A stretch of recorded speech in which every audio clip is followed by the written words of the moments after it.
로마서 8장 26, 27절 제가 봉독하도록 하겠습니다. 이와 같이 성령도 우리의 연약함을 도우시나니 우리는 마땅히 기도할 바를 알지 못하나 오직 성령이 말할 수 없는 탄식으로 우리를 위하여 친히 간구하시느니라.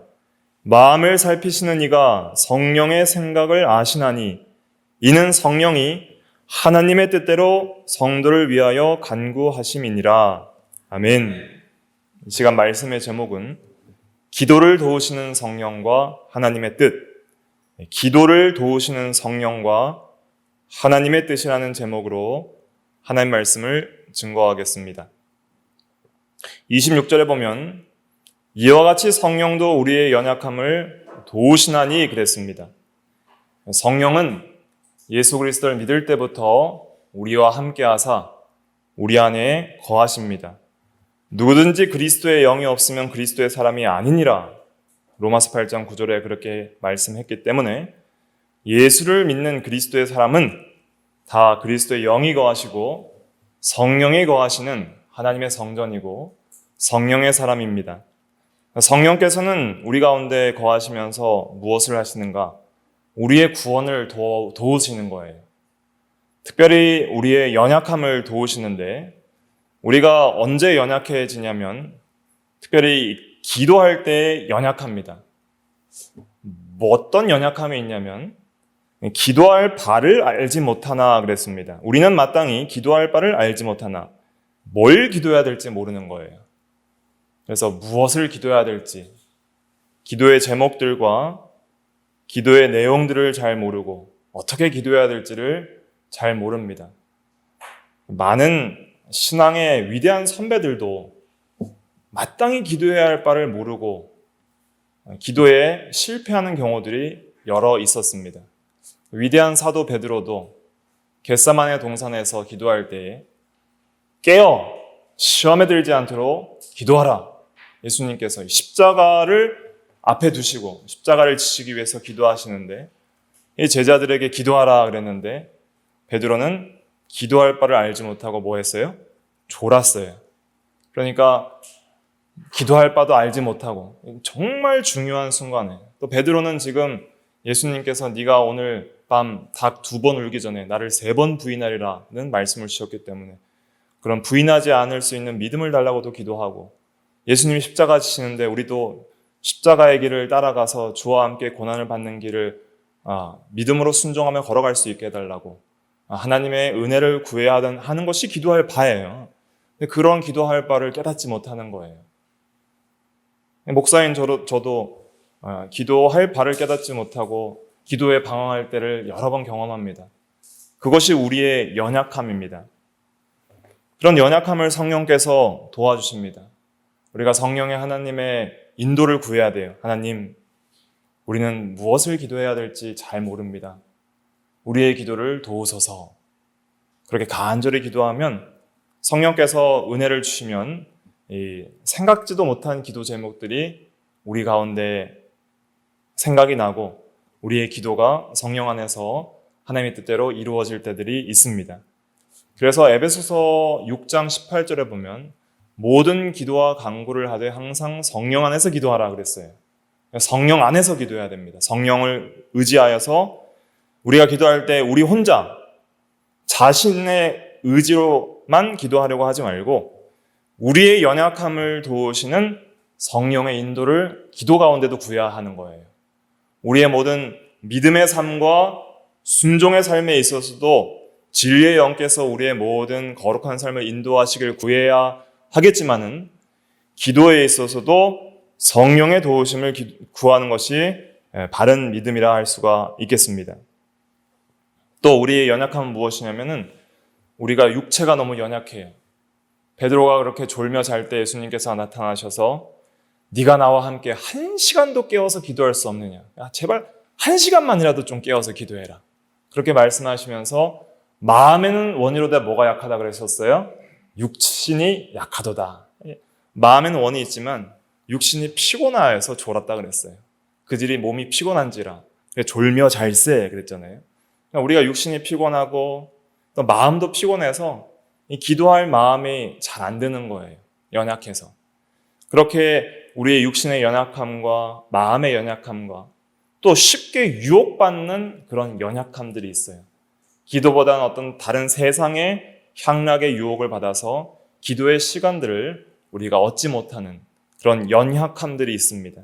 그런 연약함들을 성령께서 도우십니다. 성령 하나님, 우리는 육신도 연약하고 마음도 연약하고 유혹에도 연약합니다. 우리의 마음을 붙드사 기도를 하게 하여 주시옵소서. 그렇게 성령의 인도를 구하고 기도하면 하나님께서 인도해 주시는 것을 우리가 경험할 수 있습니다.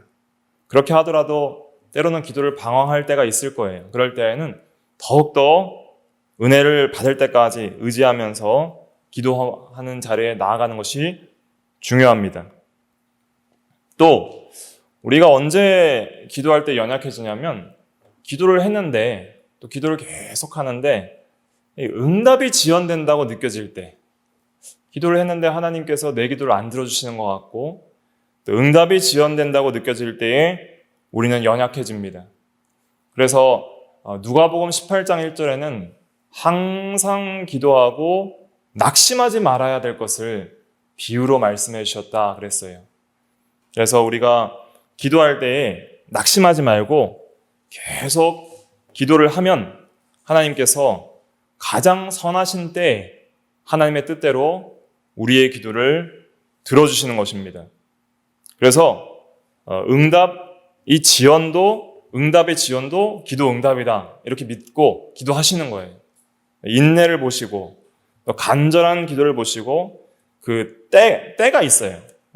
우리의 때는 하나님 보시기에 선하지 않고 하나님 보시기에 가장 선한 때가 있으니까 그때에 하나님의 뜻대로 응답됩니다. 우리의 뜻대로가 아니라 다르게 응답될 수 있고 또 그대로 응답될 수도 있고 하나님의 뜻대로 응답해 주시는 것이죠. 우리는 마땅히 기도할 바를 알지 못하나 그래서 성령께서 우리의 연약함을 도우십니다. 그런데 우리가 사실은 기도를 잘 못해요. 그리고 마땅히 기도할 바를 다 기도하지 못합니다. 그래서 성령께서 우리의 기도를 도우시기도 하지만은 성령께서 우리를 위하여 또 대신 기도도 해주시는 거예요. 그래서 우리가 명심해야 될 것은 항상 우리에게는 우리를 위하여 깨어서 지치지 않고 기도하시는 두 분이 계시다는 것을 기억함으로써 위로를 받아야 됩니다. 누군가 나를 위해서 항상 깨어서 기도해 주신다는 것을 생각하면은 우리가 위로가 되잖아요. 여러분들도 여러 성도님들과 또 목사에게 기도를 부탁하며 또 그들이 우리를 위하여 기도하고 있다는 걸 생각할 때 위로를 받는데 인간의 기도는 항상 연약해요. 하지만 연약하지 않고 쉬지 않고 지치지 않고 기도하시는 두 분이 계시니 성령 하나님과 우리 주 예수 그리스도십니다. 26절에 보면 성령이 말할 수 없는 탄식으로 우리를 위하여 친히 간구하시느니라. 27절에 마음을 살피시는 이가 성령의 생각을 아시나니 이는 성령이 하나님의 뜻대로 성도를 위하여 간구하심이니라 그랬습니다. 탄식을 하시면서 우리를 위하여 하나님의 뜻대로 간구하시는 성령이 계십니다. 그리고 또한 우리를 위해서 예수 그리스도께서 기도하신다 그랬어요. 34절 읽어보겠습니다. 34절 시작. 누가 정죄하리요 죽으실 뿐 아니라 다시 살아나신 이는 그리스도 예수시니 그는 하나님 우편에 계신 자요 우리를 위하여 간구하시는 자신이라. 네, 예수님은 우리를 위하여서 지금도 간구하고 계십니다. 그런데 얼마나 간구하시는가? 히브리서 7장 25절에 보면 그가 항상 살아 계셔서 그들을 위하여 간구하심이라. 히브리서 7장 25절. 계속 기도하시는 거예요. 주무시지도 않고 지치시지도 않고 두 분이 항상 살아 기도하시는데 성령과 예수 그리스도께서 우리를 위하여 기도하십니다. 그 기도가 있기 때문에 우리의 구원이 안전하고 우리의 믿음이 소멸되지 않고 붙들려 있는 거예요. 그걸 기억하셔야 됩니다. 그래서 베드로가 기도에 실패하고 나서 예수님을 모른다고 3번 부인하게 되죠. 그러나 예수님께서도 그것을 다 아시고 누가복음 22장에서는 네가 나를 3번 부인할 것이지만은 사탄이 너를 밀 까부르듯이 요구하였으나, 밀을 까부른다는 것은 이렇게 채질을 하는 것인데, 그래서 이제 껍질을 벗기는 것이죠. 근데 그렇게 해서 어떻게든 이 밀이 떨어져 나가서 그냥 믿음에서 떨어져 나가도록 그렇게 채질을 했다는 거예요. 그런데 내 믿음이 떨어지지 않기를 너를 위하여 간구하였으니, 예수님께서 하시는 것은 믿음이 떨어지지 않도록 기도해 주셨다는 거예요. 그래서 오늘날 우리 성령과 예수님께서 우리를 위해 기도하시는 것을 이것을 통해서 우리가 알 수 있는데, 우리의 믿음을 위해서 계속 기도해 주시는 거예요. 아무개 김은택 믿음이 너무 없습니다. 저 사람의 믿음을 붙들어 주시고 믿음이 떨어지지 않도록 은혜를 주시옵소서. 나는 기도를 안 하는데 저 위에서 예수님 기도하시고 제 안에서 성령님 기도하시고 제발 좀 믿음이 좀 떨어지지 않도록 좀 붙들어 주시옵소서. 그러니까 우리 믿음이 지금 붙들려 있는 거예요. 그래서 내가 계속적으로 하나님을 의지할 수 있는 믿음으로 살아갈 힘을 얻게 되는 것이죠. 그래서 우리는 위로를 받을 수 있습니다. 또 우리가 하나님의 자녀로서 거룩하게 살지 못해요. 아들로서 자격자가 없잖아요. 성령께서 탄식하면서 제발 좀 거룩하게 살 수 있도록 하나님 이 사람을 인도하여 달라고 성령께서 이렇게 탄식하며 기도하니까 우리가 조금이라도 하나님 앞에 성장하며 거룩하게 살 수 있는 힘과 용기를 얻고 살아갈 수 있는 은혜들을 경험하게 되는 것이죠. 기도하시는 두 분이 항상 살아계셔서 기도하신다는 것이 우리의 위로와 힘과 능력이 되는 거예요. 이런 분이 우리와 함께 기도하고 계신다는 것을 생각할 때 우리도 기도할 용기가 나는 거예요. 두 분이 기도하고 계신데 우리가 이렇게 기도를 소홀히 해서 되겠는가? 우리도 하나님의 뜻대로 기도하자 하는 용기를 얻게 될 수 있고요. 또 이 성령의 기도는 특별히 생각을 살피시는 하나님이세요. 27절 다시 읽어볼게요. 27절 시작. 마음을 살피시는 이가 성령의 생각을 아시나니 이는 성령이 하나님의 뜻대로 성도를 위하여 간구하심이니라. 마음을 살피시는 이는 1차적으로는 성부 하나님을 가리키지만은 삼위 하나님은 본질상 하나이시기 때문에 성부, 성자, 성령은 전부 마음을 살피시는 하나님이십니다. 그럼 그 마음을 살피시는 하나님이 누구 마음을 살피세요? 나의 마음을 살피시는 거예요. 여러분들의 마음속에 뭐가 있는지를 살피시는 거예요. 이 사람이 무슨 생각을 하는지, 어떤 선한 생각을 하는지, 어떤 악한 생각을 하는지, 어떤 계획을 가지고 있는지, 여러 마음들을 다 살피시는 거예요. 그러면서 우리의 생각을 아시고 우리를 위해서 기도해 주시는 거예요. 그러니까 하나님이 내 마음을 살피시고 계시며 기도하신다는 걸 볼 때 우리도 하나님 앞에 우리의 마음을 바르게 가져야 될 그런 생각을 갖게 되는 것이죠. 내가 마음을 바르게 갖자. 기도할 마음을 갖고 하나님을 의지하고 순종할 마음을 갖자. 그러면서 기도를 도우시는 성령을 의지해서 내가 기도해야지 하는 마음들을 우리가 가져야 됩니다. 그리고 여기서 27절에서 하시는 말씀의 근본적인 의미는 하나님이 모든 마음을 살피시고 다 아시기 때문에 그런 전지전능하신 하나님이시라는 것을 드러내시고 그 하나님이 성령의 모든 생각들을 다 아시고 성령의 기도 내용을 다 아시고 성령도 하나님의 마음과 우리의 마음을 다 아시고 그러니까 성령과 우리 주 예수 그리스도는 하나님 마음도 다 아시고 아버지 마음도 다 아시고 우리 마음도 다 아시는 분이에요. 하나님 마음도 다 아시고 우리 마음도 다 아시니까 가장 우리에게 합당한 기도를 하실 수 있는 분들인 거예요. 이해되시죠? 우리 마음도 우리보다 더 잘 아시고 하나님 마음은 온전히 하나님이니까 온전히 아시고 그러니까 우리 마음을 살피시는 이가 성령의 생각을 아시는 하나님이신데 그 성령께서 하나님의 뜻대로 우리를 위하여 간구하시니 그 기도는 능력이 있다 이거죠. 그런 기도를 우리가 받고 있다는 것을 기억을 하고 우리도 어떻게 해야 될까요? 우리 마음을 하나님의 뜻에 합당한 마음이 되도록 변화하여서 우리도 성령을 따라 하나님의 뜻대로 기도할 수 있는 믿음의 사람들이 돼야 하는 것입니다. 예수님의 기도가 그거였거든요. 예수님께서 십자가를 앞두고 겟세마네 동산에서 땀방울이 핏방울이 되도록 기도하실 때 주여 아버지의 뜻이거든 이 고난의 잔이 지나가게 하옵소서. 그러나 나의 원대로 마옵시고 누구 원대로 하옵소서? 아버지의 원대로 하옵소서. 이것은 자신의 뜻을 아버지의 뜻에 복종시키는 기도였습니다. 자기 뜻을 하나님의 뜻과 일치시키고 복종시키는 그 기도. 그래서 우리의 기도가 가장 하나님 뜻에 합한 기도가 되려면 하나님의 뜻을 알고 먼저는 하나님의 뜻을 알아야죠. 하나님의 뜻을 알고 그 하나님의 뜻에 우리의 뜻을 복종시키고 일치시키는 기도를 해나갈 때 우리 기도가 능력이 있고 하나님이 기뻐하시는 기도가 되는 것입니다. 그래서 이제 하나님의 뜻을 좀 알아야 되겠죠? 그래서 오늘 제목이 기도를 도우시는 성령과 하나님의 뜻이다 그랬는데 성령께서 이제 하나님의 뜻대로 기도하시기 때문에 우리도 성령의 인도를 받아서 하나님의 뜻대로 기도해야 하고 또 그런 기도를 성령이 도우신다는 것을 또 생각을 해야 됩니다. 그러면 이제 우리가 알아야 될 것은 무엇이냐면 하나님의 뜻이 도대체 무엇인가 하는 것이죠. 참된 그리스도인들이라면 항상 궁금해하는 것 중에 하나가 하나님의 뜻은 무엇인가라는 진리입니다.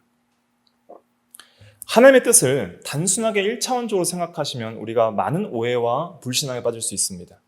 그래서 여러 신학자들은 하나님의 뜻을 3개 또는 또 4개 정도로 구분을 하는데 저는 훌륭한 개혁주의 신학자들의 이러한 서적들을 참고해서 크게 4가지로 하나님의 뜻을 구분해서 알려드리도록 하겠습니다. 첫째는 하나님의 작정하신 뜻입니다. 작정하신 뜻. 한번 따라해 보실까요? 작정하신 뜻. 작정하신 뜻. 작정이라고도 해도 되고 작정하신 뜻이 있고요. 그것은 무엇이냐면 하나님께서 모든 세상을 창조하시고 다스리시기 전에 영원 전부터 앞으로 일어날 모든 일에 대한 계획들을 이미 결정하신 걸 가리키는 거예요. 그래서 모든 일은 하나님의 뜻의 결정대로 이루어집니다. 이것이 하나님의 작정교리고 하나님의 절대 주권교리예요. 근거구절은 에베소서 1장 11절입니다. 같이 읽어볼게요. 시작. 모든 일을 그의 뜻의 결정대로 일하시는 이의 계획을 따라 우리가 예정을 입어 그 안에서 기업이 되었으니. 여기서 중요한 것은 모든 일을 그의 뜻의 결정대로 일하시는 이가 하나님이시라는 것이죠. 그의 계획 밖에서 이루어지는 것은 없다. 그러므로 하나님의 뜻 밖에서 이루어지는 그 어떤 것도 없다는 것이 성경이 여러 군데서 증거하는 진리고 작정에 대한 교리며 절대주권에 대한 교리입니다. 그러므로 우리의 모든 생사화복과 모든 삶과 피조세계의 모든 움직임들도 하나님의 뜻대로 이루어져 나가고 있습니다. 그런데 그러면 이것을 우리가 믿을 때에는 우리가 어떻게 이 작정교를 우리에게 적용할 수 있냐면 하나님께서 모든 것을 주관하시기 때문에 우리는 하나님을 절대적으로 신뢰할 수 있어요. 하나님께서 주관할 수 없는 어떤 부분이 있다고 한다면 하나님의 뜻 밖에서 움직이는 어떤 피조세계의 움직임과 뜻이 있다면 하나님 말고도 다른 뜻이 하나 더 있는 거예요. 그러면은 하나님을 온전하게 의지할 그런 신뢰를 우리가 가질 수가 없는 것이죠. 우리가 하나님을 온전히 의지하고 믿고 따를 수 있는 이유는 무엇이냐면 하나님의 뜻밖에 움직이는 어떤 것도 없다는 그 진리가 우리의 믿음을 더욱더 견고하게 하는 것입니다. 그래서 하나님의 작정하신 뜻을 우리가 믿어서 적용할 때에는 우리는 믿음과 신뢰를 가져야 한다는 것을 깨닫게 되는 거예요. 우리가 하나님을 믿고 신뢰할 수 있는 근거는 하나님은 그냥 연약하여서 적당히 뭘 하실 수 있는 능력이 있는 하나님이 아니라 모든 것을 자신의 뜻대로 전부 계획하시고 결정하시는 절대 주권의 하나님이라는 것을 우리가 믿기 때문에 우리는 하나님께 모든 것을 맡길 수 있는 것입니다. 그런데 이제 우리가 여기서 어떤 오해들이 발생할 수 있는데, 그러면 우리의 인간의 의지와 우리의 의사결정과 우리의 자유는 침해되는 것이 아닙니까? 이렇게 생각할 수 있잖아요. 그런데 이 하나님께서 이 작정을 실제적으로 계획을 하신 것을 실행하셔서 이 세상 역사적으로 하나님께서 이 모든 세상을 통치해 나가실 때에는 정말 신비한 방법으로서 어떤 필연적인 자연 법칙을 통해서 이 세계가 움직이게도 하시고, 또 그런 자연 법칙을 따라 기계적으로 움직이지 않는 이런 이성적인 인간들과 천사들에게는 이 자유의지를 주셔서 자유롭게 자원하여서 자기가 의지의 침해와 자유의 어떤 침해를 받지 않고 결정할 수 있도록 그렇게 작정하시는 거예요. 그러니까 하나님의 작정대로 우리가 오늘도 살아가고 우리가 마음대로 자유롭게 살아갑니다. 그런 자유롭게 살아가는 모든 자유로운 삶이 하나님의 작정과 전혀 충돌하지 않아요. 하나님의 작정은 우리에게 강압하고 강요해서 우리가 하기 싫은데 하게 하고 하고 싶은데 하지 못하게 하고 그런 것이 아니라 우리의 원함대로 그렇게 어떤 하나님의 강압을 느끼지 않고 자유롭게 선택하고 살아가는데, 그것이 놀라운 하나님의 작정과 일치되게 이루어지는 것이죠. 그래서 하나님의 작정하신 뜻은 우리가 절대 알 수 없습니다. 성경에서 계시해 준 것 외에는 우리가 하나님의 작정을 알 수가 없어요. 그래서 우리는 그 하나님의 작정을 알려고 할 필요도 없고 알려주시지도 않아요. 알려주시지 않는 것이 하나님의 선이고 우리에게 유익이에요. 그러나 하나님의 작정이 있다는 것만 알려주신 거예요. 이해되시죠? 하나님이 뭘 작정했는지는 안 알려주세요. 그러나 하나님이 모든 것을 작정하신 분이라는 것은 알려주세요. 왜냐하면 그 하나님을 우리가 온전하게 신뢰하고 믿고 따를 수 있게 하시려고 그렇게 하시는 것이고, 모든 영광을 하나님께만 돌리게 하시려고 그렇게 하시는 것입니다. 만약에 우리가 하나님 밖에서 하나님 뜻 밖에서 뭔가가 이루어질 수 있다고 생각하면 우리는 하나님을 의지하지 말고 다른 것을 의지할 수도 있는 거예요. 뭔가 다른 뜻대로 움직일 수 있는 다른 어떤 존재를 의지할 수 있는 거예요. 그러나 모든 악과 모든 선들도, 우리의 인생의 성공과 실패도 전부 하나님의 선하신 뜻 안에서 이루어진다는 것을 믿어야 됩니다. 그리고 그 작정은 절대 선하다. 그리고 하나님의 전능하신 능력으로 이루어진다는 것을 우리가 믿어야 됩니다. 이러한 믿음을 가지기 위한 근거들을 지금 다 말씀드릴 수 없지만 지금까지 또 여러 번 말씀드렸기 때문에 먼저는 이런 믿음을 가지시고 하나님을 신실하게 의지하는 믿음이 필요한 거예요.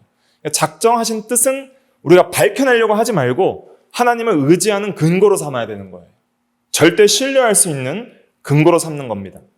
그 다음에 두 번째 우리에게 주신 뜻은 무엇이냐면, 작정하신 뜻 말고 두 번째는 명령하신 뜻이 있어요. 순종하라. 명령하신 뜻이 있습니다. 대표로 무엇이 있어요? 십계명이 있습니다. 하라 하지 말라 명령하신 뜻이 있어요.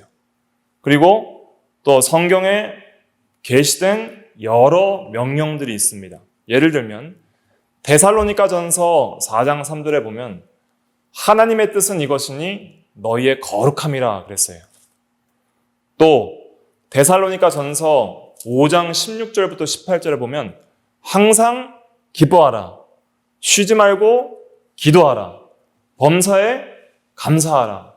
이는 그리스도 예수 안에서 너희를 향하신 하나님의 뜻이니라 그랬어요. 우리가 주 안에서 항상 기뻐하고 기도해야 하고 감사하는 것, 이거 순종해야 되는 것이죠. 거룩한 삶 순종해야 되는 것이죠. 또 에베소서 5장 17절에 보면 어리석은 자가 되지 말고 오직 주의 뜻이 무엇인가 이해하라 하시면서 술 취하지 말라 이는 방탕한 것이니 오직 성령으로 충만함을 받으라 그랬습니다. 그래서 하나님의 뜻은 성령으로 충만하고 술과 세상에 취하며 방탕한 생활을 하지 않는 것이 하나님의 뜻입니다. 그러므로 이 명령된 하나님의 뜻은 성경을 통해서 확실하게 명시적으로 계시되었습니다. 그래서 이것은 우리가 힘써 순종해야 될 하나님의 뜻이다. 이 명령들은 우리의 마음에 새기고 힘써 더욱더 순종해 나가야 될 하나님의 뜻인 것을 우리가 기억하고 이 명령들을 힘써 지켜야 합니다. 그래서 전도서 12장 13절 한번 읽어볼까요?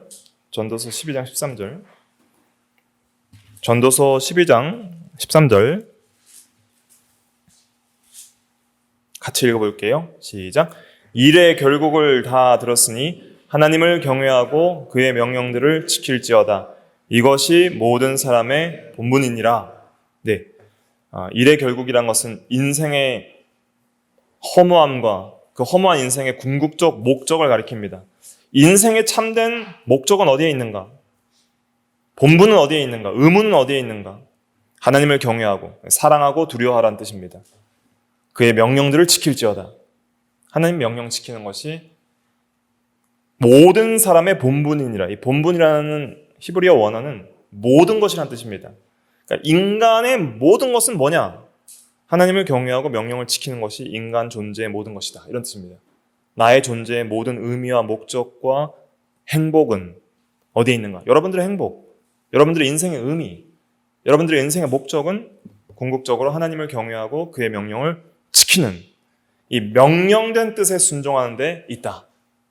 이것을 전도서에서는 솔로몬 왕이 지혜롭게 우리에게 말해주고 있는 것입니다. 그래서 하나님의 작정은 다른 어떤 피조물에 의하여서 무시되거나 좌절될 수 없고 반드시 이루어지는 하나님의 은밀하신 뜻입니다.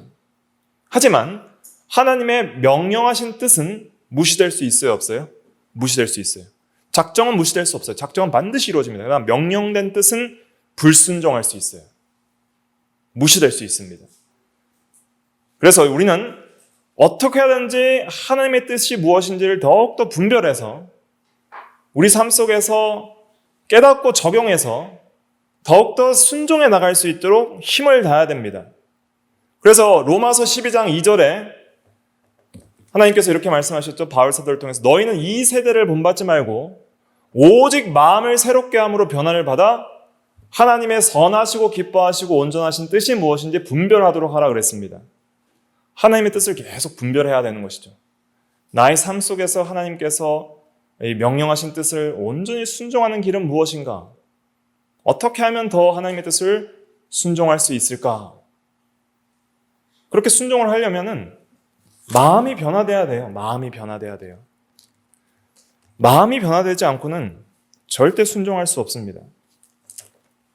로마서 12장 2절에 보면은 마음을 새롭게 함으로 변화를 받아 그랬습니다. 성령께서 하시는 사역이 무엇이냐면 이 마음을 새롭게 하시는 사역입니다. 스스로 새롭게 되라는 것이 아니라 하나님의 성령의 인도를 받아서 마음이 새롭게 되는데, 새롭게 된 마음은 누구를 닮아야 되냐면 우리 주 예수 그리스도의 마음을 닮은 마음이 되는 거예요. 예수님을 점점 마음이 닮아지면 이 선하시고 기뻐하시고 온전한 뜻이 무엇인지 분별이 됩니다. 이게 영적 지혜예요. 거룩한 사람일수록 어떤 길이 선하고 하나님이 기뻐하시고 온전하신 뜻대로 걸어가는 길인지를 잘 분별할 수 있어요. 방황하지 않습니다. 이 길이 진리의 길이고 의의 길이고 순종의 길이고 믿음의 길이고 하나님의 뜻대로 가는 길이다 하고 그냥 가는 거죠. 그렇게 가는 거예요. 뒤를 돌아보지 않고 앞을 바라보면서 걸어가는 거예요. 세상과 타협하지 않고 걸어가는 거예요. 이러한 길을 걸어가는 성도가 돼야 됩니다. 그것이 하나님의 뜻대로 사는 길이에요. 성령께서는 그렇게 살도록 탄식하면서 우리를 위하여 하나님의 뜻대로 기도하십니다. 저 하나님의 자녀가 하나님의 뜻대로 살기를 원합니다. 마음을 좀 새롭게 하여 주시옵소서. 선하고 온전하며 기뻐하신 뜻이 무엇인지 분별할 수 있는 마음을 주시옵소서. 기도하고 계신 거예요. 그러니까 우리도 기도해야죠. 그리고 그 뜻을 분별해 나가야 됩니다. 서드락과 메삭과 아벳느고가 풀무불 앞에서 우상에게 절하지 않으면 죽인다 그럴 때 길은 하나밖에 없었어요. 절하지 않는 것. 그리고 풀무불에 들어가는 것. 절하지 않고 풀무불에 들어갔잖아요. 그것이 하나님의 선하시고 기뻐하시고 온전하신 뜻이었던 거예요. 제2계명을 순종하는 것. 그것이 하나님의 뜻이었던 것이죠.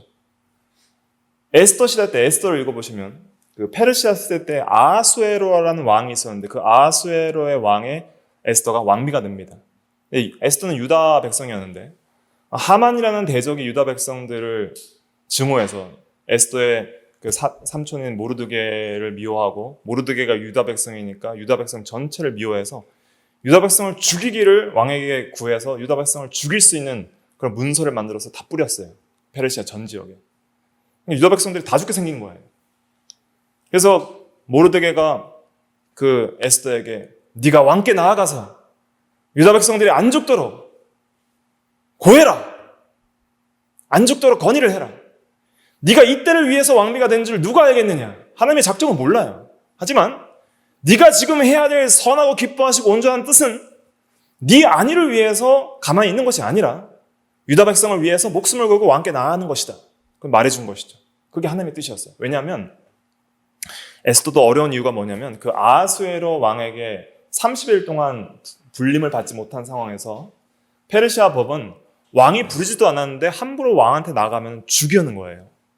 왕이 허락하지 않으면 죽임을 당할 수밖에 없어요. 그러니까 에스더가 두려워서 제가 왕에게 30일 동안 불림을 받지 못하고 법대로 하면 왕이 나를 기뻐하지 않으면 난 당장 죽임을 당할 수 있는 어려운 상황입니다.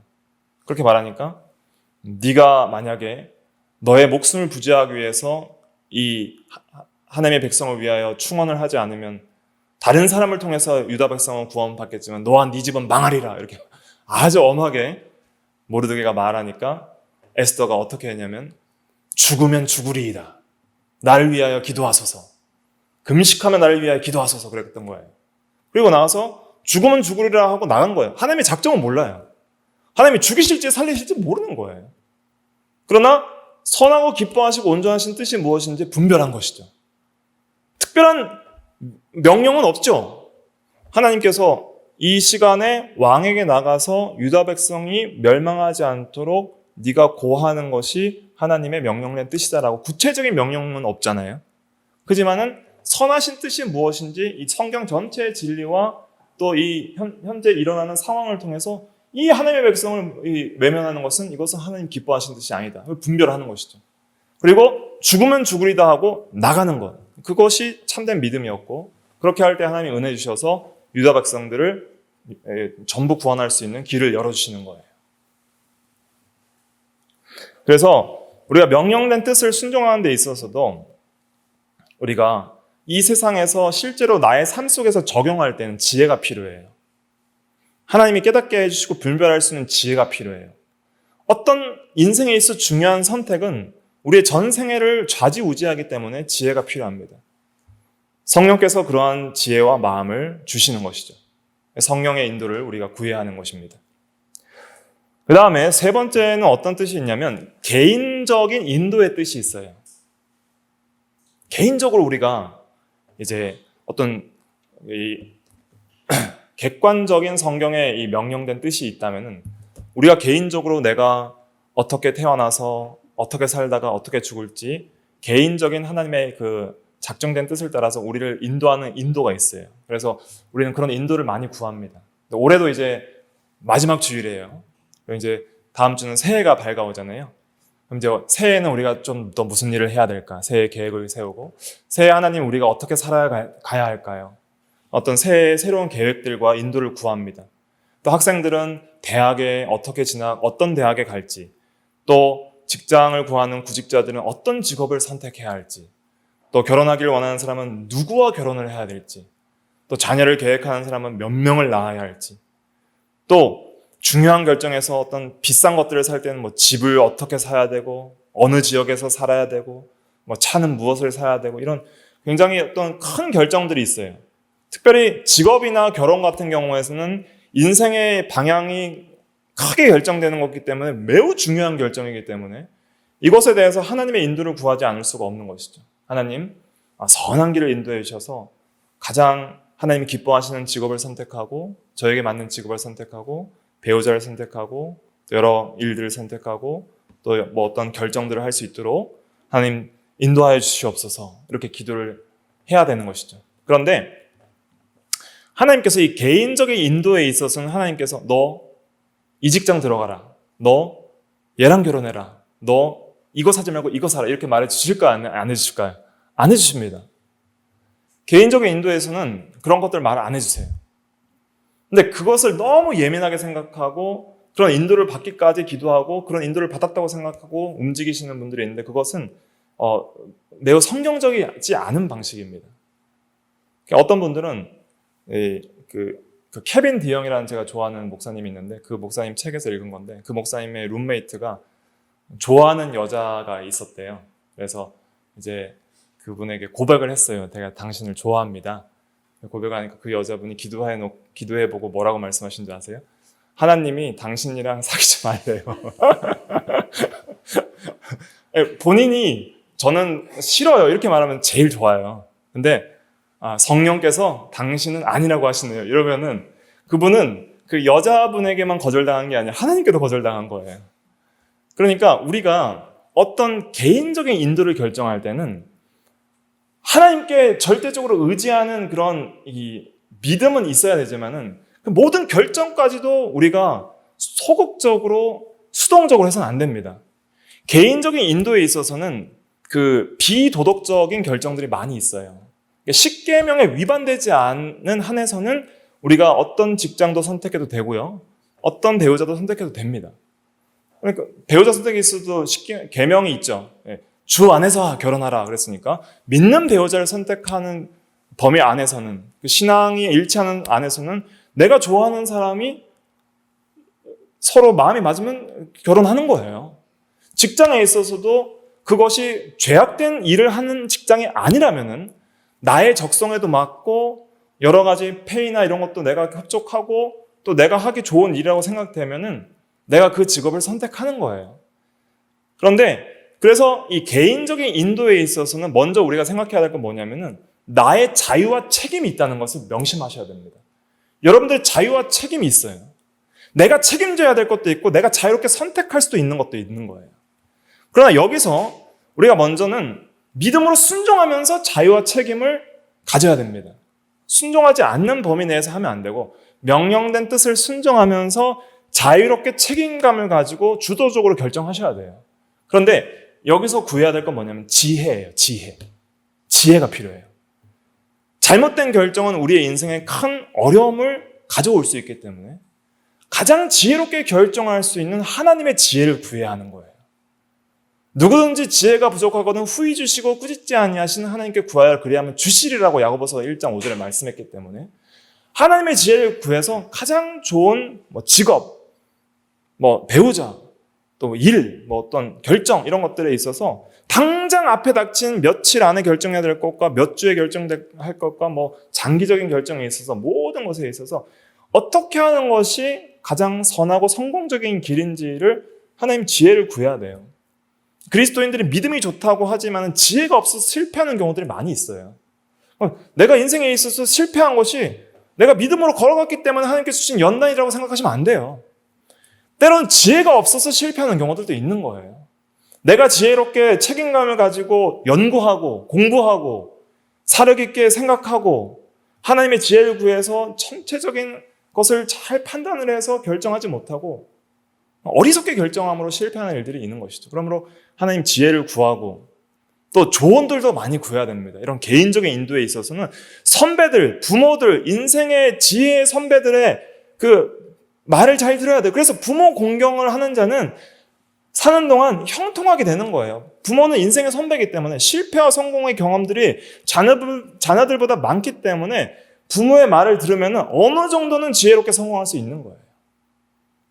그래서 개인적인 인도에 있어서는 여러분들이 이런 분들이 있어요. 하나님의 뜻에 응답을 받기 전까지 움직이지 않겠다. 그러면 기도만 하고 있는 거예요, 계속.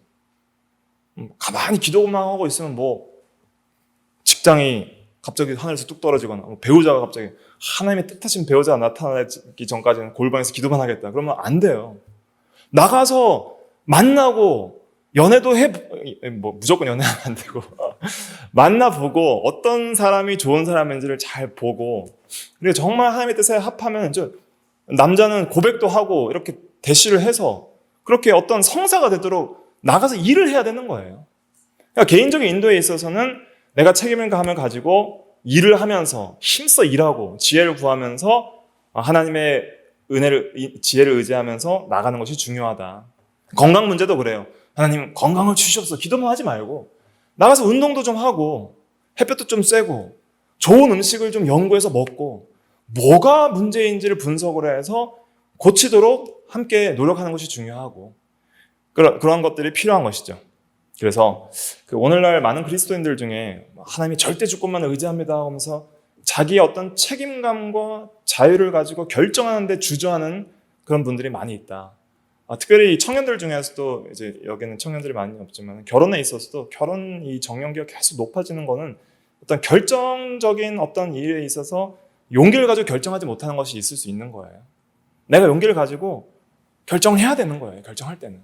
결정이 미뤄지면은 시기와 기회가 다 지나가 버립니다. 다시 찾을 수가 없어요. 신앙과 그건 또 별개예요. 믿음으로 사는 사람은 부지런하게 살면서 지혜롭게 결정할 때는 빨리 결정해야 되고 좀 깊이 있게 사고할 때는 좀 기다리면서 사고하면서 지혜롭게 결정할 때를 기다려야 되고 그러니까 빨리 결정할 건 빨리 결정하고 좀 늦게 결정한 거 늦게 결정할 수 있는 것을 분별하는 것도 지혜인 거예요. 그러니까 이 지혜가 필요해요. 지혜를 구하고 지혜를 얻기 위해서는 기도만 하면 안 되고 공부 많이 하셔야 되고요. 또 선배들의 조언이 굉장히 중요합니다. 이럴 때는 그 분야에 있어서 선배들에게 많이 물어봐야 되는 거예요. 신앙의 선배들에게. 그래서 그렇게 하나님의 인도를 따라가는 것이 굉장히 중요합니다. 그리고 마지막 하나님의 뜻은 생각보다 시간이 좀 많이 길어지는데 이제 빨리 하고 마칠게요. 마지막 하나님의 뜻은 어떤 게 있냐면 하나님의 이 마음, 성향의 뜻이 있어요. 하나님의 성향의 뜻. 성향의 뜻이란 것은 어떤 것이냐면은 이런 거예요. 하나님께서 우리가 온전하게 순종하면서 거룩하게 살기를 원하세요. 그런데 우리가 불순종해요. 아담이 선악과를 따먹은 것처럼 우리가 불순종해요. 그러면 그것은 하나님의 작정 가운데 있어요, 없어요? 있죠. 우리의 불순종과 악도 하나님의 작정 가운데 있지만 그것은 하나님이 악을 조성한 건 아니에요. 그것은 작정 가운데 있지만 우리가 책임을 가지고 우리가 선택한 우리의 죄예요. 그러면 우리가 죄를 지었을 때 하나님은 우리에게 징계와 형벌을 주세요. 악인들은 형벌하시고 영원한 지옥 형벌도 예정해 놓으셨죠. 그 다음에 우리 하나님의 자녀들은 징계를 주세요. 사랑의 징계를 통해서 돌이키려 하세요. 그럼 하나님께서 징계하시면서 우리가 죄를 지은 것을 보면서 내 작정대로 죄를 지었네? 기쁘다. 그럼 이제 매를 때려야 되겠네? 매 맞아. 매를 맞으니까 기쁘다. 이렇게 하실까요? 어떤 사람들은 하나님이 모든 걸 작정하고 악까지 작정했기 때문에 악을 기뻐하시는 하나님이라면 그것은 선하신 하나님이 아니라고 생각을 해요. 그러나 하나님은 본성적으로 악을 기뻐하시는 분이 아니에요. 하박국 1장 13절에도 주는 눈이 정결하심으로 악을 참아 보지 못하시며 패역을 참아 보지 못하신다 그랬어요. 하나님은 악을 보기를 원하지 않으시는 분이에요. 근데 악은 하나님의 작정 가운데도 있어요. 그리고 그 악들이 이루어지죠. 이게 신비인데 하나님은 그 악을 기뻐하시지 않는다는 것을 우리가 아는 것이 하나님의 성향적인 뜻을 파악하는 거예요. 하나님을 닮아갈 때 이 뜻을 점점 더 파악할 수 있습니다. 그래서 이 하나님의 성향적인 뜻을 배우려면 우리가 하나님의 마음을 닮아가야 돼요. 그래서 이 하나님의 성향적인 뜻에 대한 본문은 근거 구절은 어떤 것이 있냐면 에스겔 33장 11절 찾아보세요. 에스겔 33장 11절 같이 읽어볼게요. 시작. 너는 그들에게 말하라. 주 여호와의 말씀이니라. 나의 삶을 두고 맹세하노니 나는 악인이 죽는 것을 기뻐하지 아니하고 악인이 그의 길에서 돌이켜 떠나 사는 것을 기뻐하노라. 이스라엘 족속아 돌이키고 돌이키라. 너희 악한 길에서 떠나라. 어찌하여 죽고자 하느냐 하셨다 하라. 네. 하나님은 악인이 악을 범하는 것도 기뻐하지 않고 악을 범해서 하나님의 징계를 받아 죽는 것도 기뻐하지 않아요. 죽고자 하느냐? 왜 징계를 받고 죽고자 하느냐? 형벌을 받고 죽고자 하느냐? 그럼 돌이켜라. 나는 악인이 형벌받고 징계받는 거 기뻐하지 않는다. 또 우리 인생에 있어서 또 고생들이 있잖아요. 왜 하나님이 나에게 이렇게 고생들을 주시는가? 고생을 주실 때 하나님께서 작정대로 허락하시거든요. 근데 고생이 하나님의 본심은 아니라 그랬어요. 제가 읽어드리면 에레미야 애가 3장 33절에 333입니다. 33절에 주께서 인생으로 고생하게 하시며 근심하게 하심은 본심이 아니시로다. 예. 그래서 이것은 이 성향이에요. 성향. 하나님의 성향. 이 선하신 하나님의 본성적 성향을 따라서 하나님은 악을 기뻐하지 않으세요. 그래서 우리가 이걸 우리에게도 적용해서 잘 알 수 있는데 예를 들면 누군가가 악한 자가 우리를 해하였어요. 때리거나 상처를 받거나 죽게 하였어요. 그러면은 바른 공의로운 재판을 통해서 죄인이 형벌받기를 원하죠. 그런데 우리가 상처를 입은 것과 죄인이 공의롭게 형벌받아서 공의가 실현된 건 기쁘지만은 그렇게 죄인이 형벌받는 게 그것이 피해자에게 꼭 좋은 건 아니에요. 피해도 없었고 형벌도 없었으면 제일 좋은 거였죠. 근데 피해를 입은 것 때문에 그 형벌받은 것이 공의가 집행된 건 좋지만 그 죄인이 있다는 것 자체가 우리에겐 피해자들에겐 고통인 것처럼. 그러니까 피해자들도 재판이 공의롭게 실현될 때는 속으로는 기뻐하지만 동시에 막 울잖아요. 엉엉 울잖아요. 그런 것처럼 하나님도 이 세상에 악이 존재하고 우리가 불순종하고 악한 자들이 악한 일을 행할 때 그 모든 악도 하나님의 계획 밖에 존재하지 않는다는 것을 믿어야 됩니다. 왜냐하면 그래야 모든 악도 선으로 하나님께서 주관하실 수 있는 능력이 있다는 증거이기 때문이에요. 악이 하나님 밖에서 막 움직이면 하나님의 악을 컨트롤할 수가 없는 거예요. 그러니까 모든 악도 하나님의 작정 의지, 작정된 뜻 안에는 있지만은 그 악은 명령된 뜻을 불순종하는 불순종으로 말미암아 온 것이고 그런 것들이 있을 때 하나님은 하나님의 공의로운 뜻대로 악인들을 심판하시고 형벌하시지만은 그러나 하나님의 본성적인 뜻은 그런 악들을 보기를 싫어하시며 악인들이 죽는 것을 기뻐하지 않으시고 죄인들이 돌이켜서 회개하는 것을 기뻐하시는 하나님이시라는 것을 알아야 합니다. 이것은 하나님이 선을 기뻐하시고 악을 미워하시는 본성을 가리키는 거예요. 그럼 이러한 하나님의 뜻을 우리가 알아갈 때에는 우리에게 적용할 때는 하나님의 마음을 닮아가는 게 중요합니다. 하나님의 마음을 닮아가야 돼요. 이런 하나님의 본성을 우리가 이해하려면 하나님의 마음을 닮아가야 돼요. 그리스도의 마음을 품어야 돼요. 그래서 정리할게요. 작정된 뜻을 우리에게 적용할 때는 우리가 어떻게 해야 돼요? 믿어야 돼요. 하나님의 절대 주권을 신뢰해야 돼요. 명령된 뜻을 우리에게 적용할 때는 우리는 순종해야 돼요. 그 다음에 하나님께서 우리에게 개인적인 인도의 뜻이 있어요. 어떻게 살지를. 그것은 우리에게 알려주시지 않기 때문에 하나님의 지혜를 구해야 돼요. 성공적인 결정을 할 수 있는. 그 다음에 하나님의 성향적인 뜻을 깊이 있게 파악하기 위해서는 우리가 하나님의 마음을 닮아가야 돼요. 점점 하나님의 마음을 닮아가는 거룩한 사람이 될 때에 하나님의 성향적인 뜻을 잘 분별할 수 있습니다. 하나님이 뭘 기뻐하시는지.